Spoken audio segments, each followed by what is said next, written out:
하나님께서 주시는 평강을 누리는 길, 이런 제목으로 말씀을 드립니다. 본문은 빌립보서 4장 4절에서 7절 말씀이 되겠습니다. 지구상의 2022년 11월 15일 통계로 보면 80억의 사람들이 사는데 그들은 무엇을 원할까요? 평안이지요. 평강입니다. 그럼에도 평화를 누리는 이들이 얼마나 될까요? 사람들이 장애자가 되면 그들은 무엇을 원할까요? 건강입니다. 자유롭게 행동하며 사는 겁니다. 사람을 힘들게 하는 게 장애입니다. 장애란 신체 전체가 문제가 있는 게 아닙니다. 어느 부분이 문제가 된 것입니다. 이같이 사람을 불편하게 하는 게 정신적으로 한 부분이 있습니다. 그게 장애입니다. 예를 들면 마음에 항상 불안합니다. 이것을 불안장애라고 말합니다. 장애와 질병은 다릅니다. 장애는 디스어더스이고 질병은 디즈이즈입니다. 이건 다릅니다. 질병은 지금 진행 중에 있는데 나을 수도 있는 상태를 말합니다. 장애는 이미 병이 멈춘 상태입니다. 아무 이상이 없는데 불편하게 되는 것입니다. 마음이 불안합니다. 이것을 불안장애라고 말하지요. 정신장애가 있습니다. 그리고 공포장애도 있습니다. 위험한 일이 없는데 알면서도 마음에서 무서움이 찾아옵니다. 또 공황장애라는 것도 있습니다. 차이는 있지만 불안과 두려움을 갖고 있는 것을 장애라고 말합니다. 이런 이들은 행복하지 못한 겁니다. 그런데 참된 그리스도인들에게는 하나님의 뛰어난 평강을 주신다고 약속하십니다. 평강이란 말은 군대 용어이지만 호유하신다. 뛰어난 평강을 주신다는 약속이 되겠습니다. 평강이란 말은 평안하게 호유하신다는 말이지요.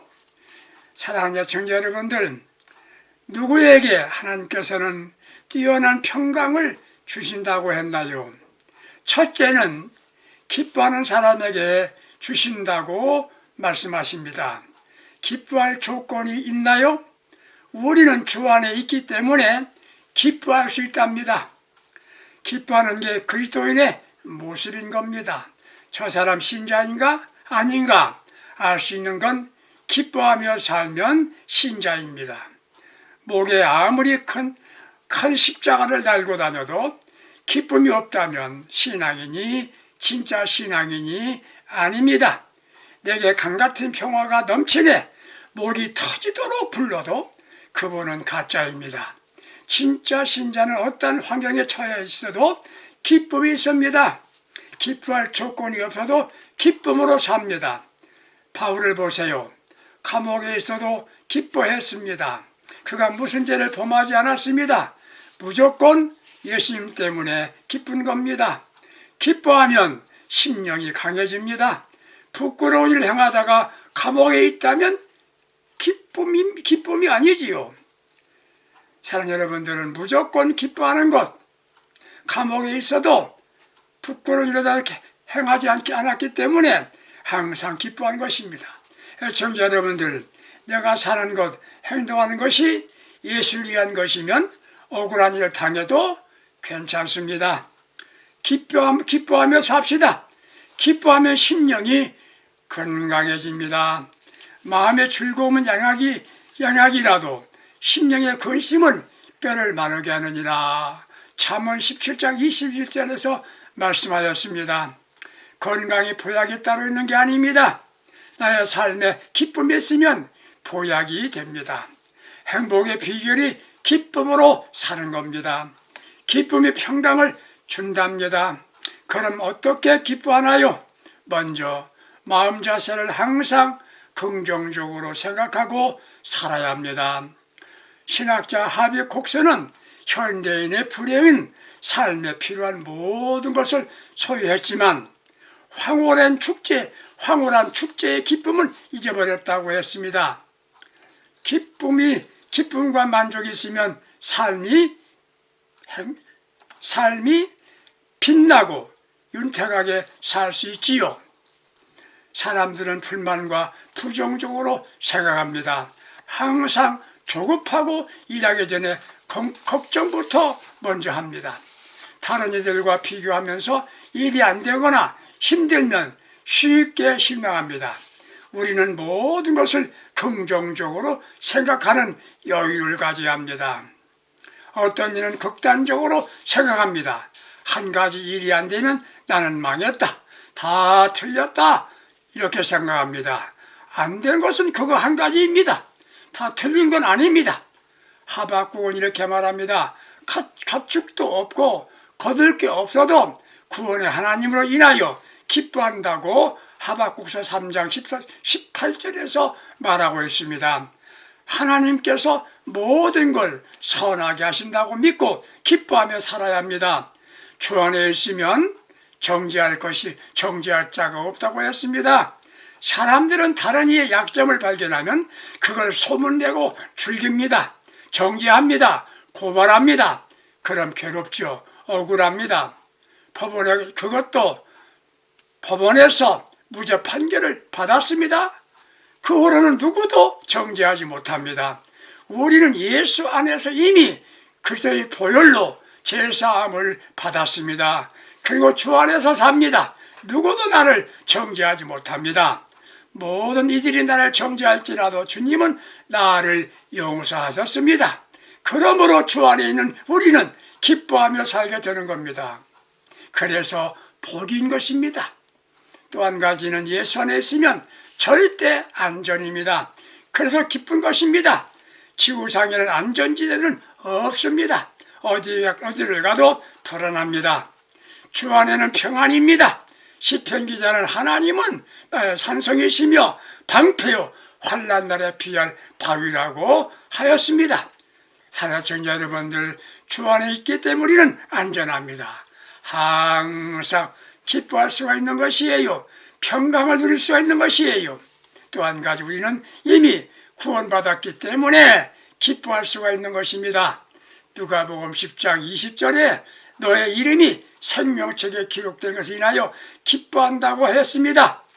진짜 예수꾼은 생명책에 이름이 기록되어 있는 사람들입니다. 이들만 죽음 후에 낙원에 가는 겁니다. 기적을 행했다고요? 기쁜 게 아니란 말입니다.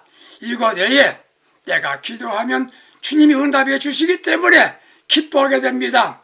하나님을 아버지로 믿고 기도하면 응답해 주십니다. 또 한 가지는 자신이 하나님의 부름을 입고 주의 일을 하게 되었으니 기쁜 겁니다. 세 번째는 원수 마귀를 물리치는 능력을 주셨으니 기뻐할 수가 있는 것입니다. 하나님의 부름을 받고 주 안에서 항상 기뻐하고 사는 사람들은 바로 축복입니다. 기뻐하며 사는 복된 애청자 여러분 되시기를 축복합니다. 우리는 평강을 누릴 수가 있는 것입니다. 두 번째, 어떻게 해요? 관용 때문입니다. 관용이란 단어는 토에피에게스입니다. 토에피에게스는 이는 손해를 보고 역경을 당해도 쉽게 동요되거나 넘어지지 않고 평정을 유지하는 영적인 인내를 말합니다. 너그러운 성격을 말합니다. 관용은 너그럽게 믿어주는 사람입니다. 사람을 대할 때 믿어주면 서로 신뢰하게 되지요. 관용은 뭡니까? 용서하게 됩니다. 우리 주님은 십자가에서 죽으실 때 아버지여 저들을 용서하여 주세요 그랬습니다. 우리 주변에 이유 없이 나를 적대감정으로 대하는 이들이 있습니다. 그를 대할 때마다 너그럽게 대하고 용서할 수 있는 사람은 바로 관용의 사람입니다. 누가 봐도 행복할 조건을 갖춘 부부가 있는데 가정이 깨어지게 되었습니다. 그런데 어느 날 웃음이 넘치는 행복한 가정으로 바뀌었답니다. 무엇 때문에? 어린 시절에 잘하는 의사와 상담한 이후부터 얼굴에 미소가 넘치고 행복한 부부가 되었습니다. 그와 상담한 결과가 무엇이었습니까? 의사는 이렇게 말합니다. 그래서 좋아하고 그럼에도 불구하고 좋아하고 그를 사랑한다고 그렇게 말했답니다. 그렇습니다. 우리는 예수님 모시고 사는 믿음의 사람입니다. 가장 가까운 사람부터 너그럽게 대합시다. 그럼 사랑하게 되고 용서할 수가 있게 됩니다. 용서하는 방법을 배우고 사랑을 실천하면 그게 관용입니다. 그게 그런 사람에게는 천국이지요. 관용이란 너그럽게 이해하고 용서한다는 말입니다.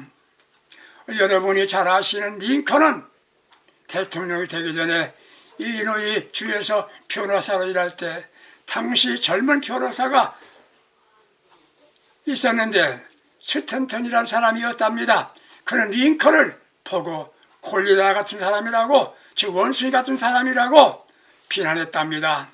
링컨이 대통령이 되었을 때 그를 비난하던 스탠턴을 바로 변호사로 비서관으로 채용했답니다. 그게 관용이지요. 미국 남북전쟁 때에 많은 공을 세운 맥클란 장군이 있었습니다. 대통령과 국무장관이 이 일을 위로해 주려고 대통령실에 모였습니다. 한참 그가 기다리고 있었는데 그가 돌아왔습니다.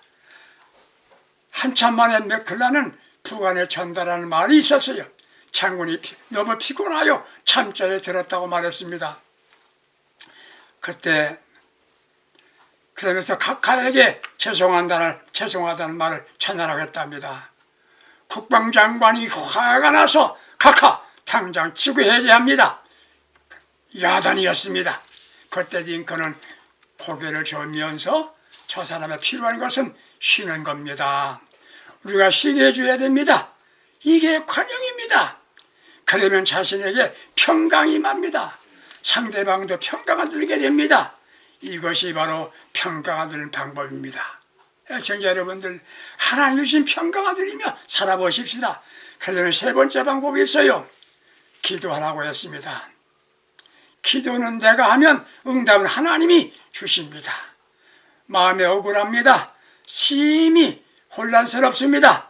그런 때 기도하세요. 기도는 모든 것을 주님께 맡기는 겁니다. 기도는 내가 하면 응답은 하나님이 주님이 주십니다. 기도는 능력이 됩니다. 기도는 반드시 응답됩니다. 문제 해결의 열쇠입니다. 기도하는 사람은 이렇게 해야 됩니다. 먼저 염려하지 않아야 됩니다. 사람에게 습관이 있습니다. 이걸 버릇이라고 말하죠.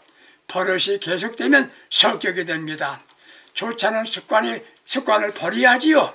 믿고 시작했으면 끝까지 믿어야 합니다. 염려하면 그 기도 응답하지 않습니다. 우리는 기도를 항상 믿고 하셔야 됩니다. 오늘 글을 보니까 자기 뜻대로 안 되었다고 염려한답니다. 사람들은 지나간 일을 염려한답니다. 세 번째는 중요한 일도 먼저 염려한다는 것입니다. 중요한 일은 맡기면 되는 겁니다. 자동차 탔으면 기사에게 맡기면 됩니다. 가장 중요한 건 주께 맡기는 것을 바로 믿음이라고 말합니다. 우리는 전능하신 우리 하나님께 맡기고 살면 되는 겁니다. 나의 삶, 자녀들의 건강 문제, 더 나아가서 죽음의 문제까지 맡기고 기도하면 선하신 아버지께서 우리에게 뛰어난 평강을 주신답니다.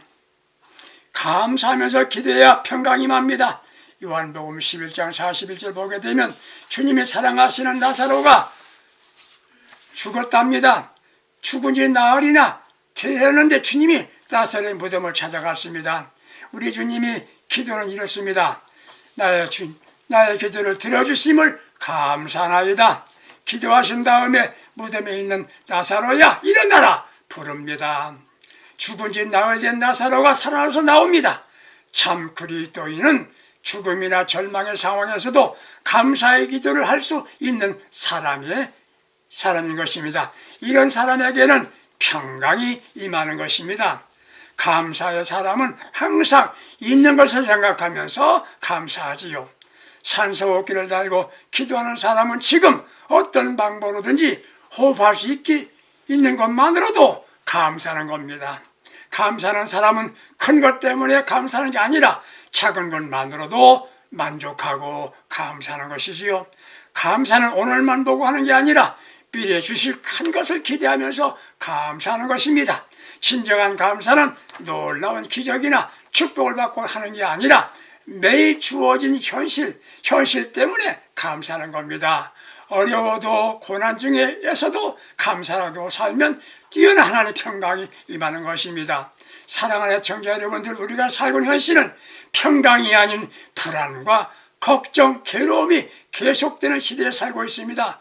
그럼에도 그리스도인들은 주님이 주시는 참된 평강을 누리면서 행복한 삶을 살아야 합니다. 예수 안에서 삽시다. 이를 위해서 우리는 항상 기뻐하며 살아야 합니다. 매사를 긍정적인 생각을 가져야 합니다. 예수 안에 있기 때문에 정죄할 자가 없습니다. 예수 안에서 구원받았습니다. 이 세상 이후에 낙원 천국에 갑니다. 두 번째는 관용의 사람이 됩시다. 하나 더하기 하나는 둘이지요. 관용을 베풀면 둘이 아닌 천도 되고 수십만도 된답니다. 그리스도의 평강 임하게 되는 것입니다. 세 번째, 매사에 기도로 시작하여 기도로 주님 만나는 신앙인이 되십시다. 염려 대신에 기도하십시다. 감사하며 기도하세요. 그러면 기도 중에 뛰어난 하나님의 평강을 누리는 복된 신앙이 될 것입니다. 사랑하는 여러분들, 우리 모두 함께 주 안에서 참된 평강을 누리는 행복한 사람들 다 될 수 있기를 예수님의 이름으로 축복합니다. 감사합니다. 굉장히 길게 오네.